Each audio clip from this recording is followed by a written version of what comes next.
শনির আখড়ার পর থেকেই শুরু হয় উল্টো পথে চলাচল, বিশেষ করে কাঁচপুর ব্রিজ অংশে।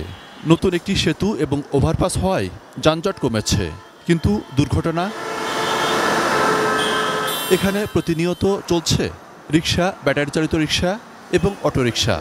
ব্যাটারি চালিত রিক্সা নিয়ে এত দ্রুত আপনি আসলেন উল্টা পথে, এটা ঠিক হলো না স্যার? নাস্তা কেমন তো লেগে দোনাইছি, মাত্র গেড়ে যেতে পারি করে যাত্রী যায় এই জন্য, আর কোনো রাস্তা নাই এই জন্য করতে হয় আর কি, বাধ্যমূলক। হাইরোডে উঠা নিষিদ্ধ, তারপরও কেন করেন? চলতে হয় কারণ পেটে দেয়। পুলিশ কিছু বলে না? জি বলে, ধরে মামলা দেওয়া দেয়, মামলা গেলে 3000 টাকা দিতে হয়। আমরা উল্টা পথে ভাই যাই, এটা আমার অপরাধ। এটা হাইরোডে ওটা আমাদের অমান্য করা, কিন্তু কিছু কিছু যাত্রী আছে তাদের জন্য যেতে হয়।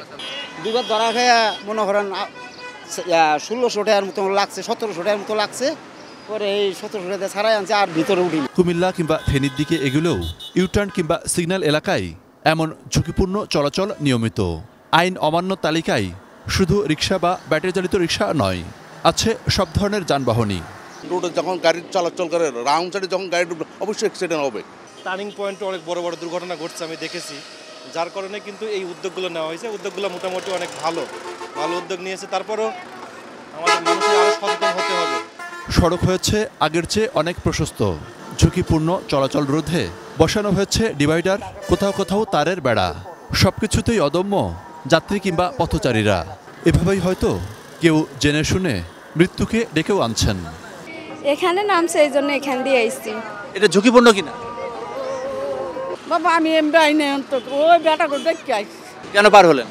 পার হয়েছি ওই যে বাচ্চা নিয়ে ওভার ব্রিজ দেওয়াতে পাওয়া ব্যথা, এর জন্য। অনেককেই দেখি যে ওপাশ দিয়ে কাটা আছে, তো ওখান দিয়ে পার হয়ে যায় রাস্তা, তো এটা তো দুর্ঘটনা হতে পারে যে কোনো সময়। মদনপুরে অনেকটা শৃঙ্খলা ফিরলেও সোনারগাঁর মোগরাপাড়া চৌরাস্তা এলাকায় লোকাল লেন আটকে থাকে। আর দূরপাল্লা কিংবা আন্তনগর পরিবহনগুলো মাঝ সড়কে রেখে যাত্রী ওঠানো নামানোর কারণে সৃষ্টি হয় বিশৃঙ্খলা।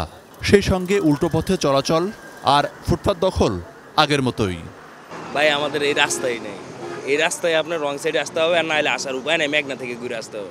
মাছ সড়কে তো কোনো স্ট্যান্ড নেই, রাস্তাঘাট সব বন্ধ করে দিচ্ছে। একটা স্ট্যান্ড দিলে তো মনে করেন বাচ্চা পায় সুন্দরবন যাত্রী নামান যায়, কথাটা বুঝছেন। সিভিলারের প্রতি আমাদের জিরো টলারেন্স, আমরা প্রসিকিউশন প্রদান করছি, শাস্তিমূলক ব্যবস্থা গ্রহণ করা হচ্ছে তাদের বিরুদ্ধে।